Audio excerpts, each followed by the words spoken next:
Without context, almost nothing is understandable except on the most superficial level. The present Pax Christi self-contradictory act of having a pro-choice person on its board of directors did not arrive on the scene out of nowhere like Topsy.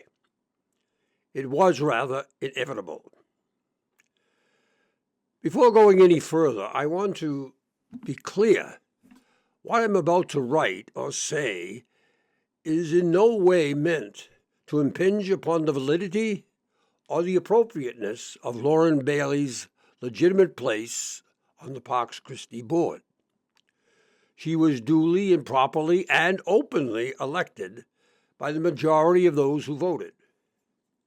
She is without fault, and no one should be putting pressure on her to resign or else quit her position with her pro-choice group.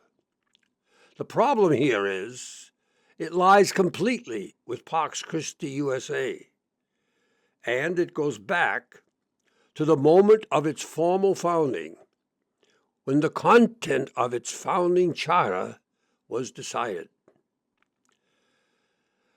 There were quite a few meetings, small and large, in the late 1960s and early 70s to move the idea of a Pax Christi chapter in the United States forward. Dorothy Day and just about every Catholic pacifist I knew were in favor of the idea.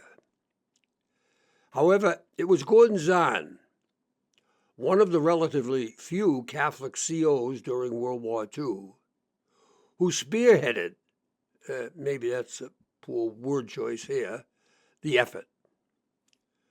For about a decade, he spent a significant amount of his money, his own pocket money, to keep the issue percolating. In 1973, at Manhattan College, about 40 Catholic pacifists met for 3 days to formally found Pax Christi USA. Some of the people, I remember being there, were Joe Fahey, Jerry Vanderhaar, Bishop Carol Dozier, Dorothy Day, Reverend Paul McLaughlin, Gordon Zahn, Bishop Tom Gumbleton, Eileen Egan, and many others who I did not know. The first evening was spent in generalized conviviality. The entire second day into the evening was spent hashing out what folks thought Pax Christi USA should be and what should its charter set out as its mission and standards. At the close of the second evening, Tom Gumbleton and I and 2 other people were selected to formally write a draft for a charter that took into account what had been said at the prior general meetings. We stayed up until after 1 a.m. writing what we thought would be a charter document that could be accepted by the group. When we began our group session the next day after breakfast, Tom Gumbleton handed out copies of what we did with some brief comments. Here and there, changes were made and voted upon for acceptance or not by simple majority vote. Toward the end of the morning, when it seemed clear that we had a charter document that was generally acceptable, my good friend Gordon Zahn told the group that this document would be unacceptable to Pax Christi International without its acceptance of, in the charter, of membership by just Warist. He said that Pax Christi International would not allow Pax Christi USA into its consortium of various Pax Christi organizations around the world if just Warist were kept out. Specifically, Gordon said that the flaw in the document was that it excluded, left no room for just war Catholics to be members of Pax Christi USA, since it limited membership to pacifist Catholics. When Gordon introduced his objection, no one present saw a thing wrong with limiting membership to pacifist, since we were all there. We all came together at Manhattanville to form a Catholic pacifist organization. No one was interested in having Pax Christi USA be or be seen as anything other than a Catholic pacifist organization. It was not to be just another Catholic or Christian peace and justice group. Gordon agreed and never tried to argue that just war theory was a way to the peace of Christ, or that people had come there to form anything other than a straightforward Catholic pacifist organization. A day earlier, when the question was raised of whether to limit full membership to Catholics alone, Gordon voted with the majority that being a Catholic should be an essential for membership in Pax Christi USA. The only reason Gordon ever put forward for not having membership limited to Catholic pacifist was that Pax Christi International would not accept Pax Christi USA as a member if it did not permit Catholic just warists as members. If anyone but Gordon had raised this objection, no one would have paid much attention to it. But as stated, Gordon had spearheaded the effort of Pax Christi coming to the U.S. for almost 10 years. So he had the credentials to speak authoritatively on Pax Christi International. I personally spoke against just warists being members, specifically focusing on 2 points. 1, this was the same destructive strategy that was employed at the time of Constantine, choosing secular pragmatism for the largesse of government over fidelity to Jesus and his truth. The second point I tried to make was alter a ship's or an institution's course by just 1 degree, and it must, in time, wind up far removed from the harbor at which it was intended to arrive. When the vote was taken, it was 40-1 along the pragmatic utilitarian lines of permitting just war membership so that Pax Christi International would accept Pax Christi USA.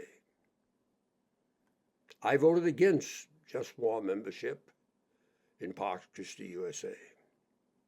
Nevertheless, with that vote, Pax Christi USA came into existence with just war membership. I resigned from Pax Christi USA 2 hours later because justified homicide was not Jesus' way and had no possibility whatsoever of being a way to the peace of Christ, Pax Christi. Now, I do not know Lauren Bailey. I never met Lauren Bailey. But in belonging to a pro-choice group, I believe she is not making light of abortion. All she is saying, I believe, is that at times, killing a human being in the womb is pragmatically what is necessary to do for a greater good, and therefore is justified and should be legal. She is saying no more or less than the Catholic Just War says when he or she says that the United States government's pragmatically killing of 1 million civilians directly or as collateral damage, most of whom were children post utero and in utero in Afghanistan, Iraq, and Syria, over an 18-year period, was necessary. Or is Lauren's position on justified abortion any different from Madeleine Albright's, the Secretary of State's, position when asked by Leslie Stahl on national television if killing 400,000 children under the age of 12 in Iraq by a U.S. embargo was worth the price? She responded, as a just war Christian, quote, "We think it was worth it," close quote. In other words, when Pax Christi USA opened the door to membership for Catholics who justify homicidal violence as a pragmatic means sometimes necessary to resolve a conflict of interest, then it necessarily opened the door not just to homicidal violence by sea, air, and land by the U.S. military, but also to homicidal violence by a suction machine used in utero on a human being.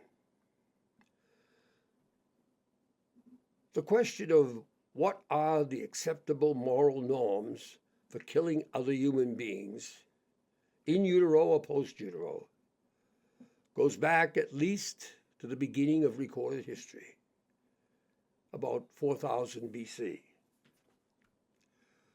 Lauren and her group have standards for what they believe justifies homicide in utero. Just war Catholics have their standards for their justification of homicidal violence post utero and in utero.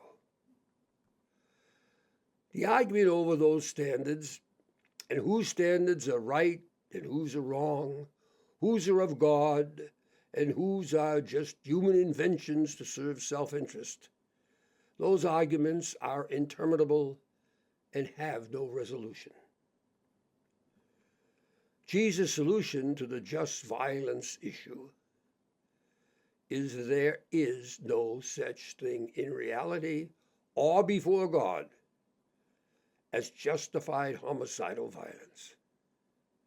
There is no moral homicidal violence. This is Jesus' way to his peace, and the only way to Pax Christi is Jesus' way. So let's say specifically and in short what Jesus' way is to Pax Christi. It is, quote, "You shall not kill." Quote, "Love your enemies." Quote, "Return good for evil." Quote, "Love as I have loved you," etc. End of quote.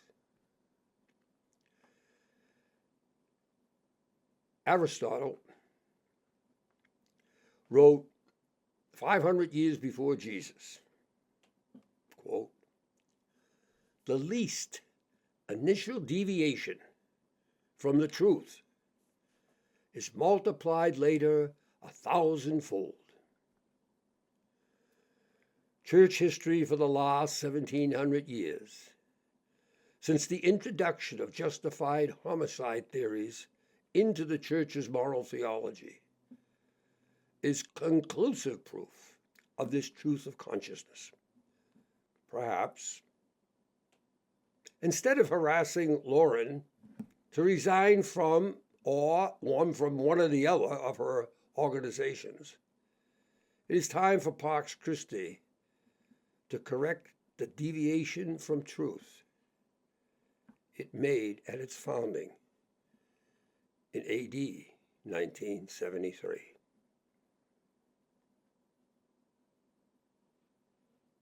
I am Emmanuel Charles McCarthy.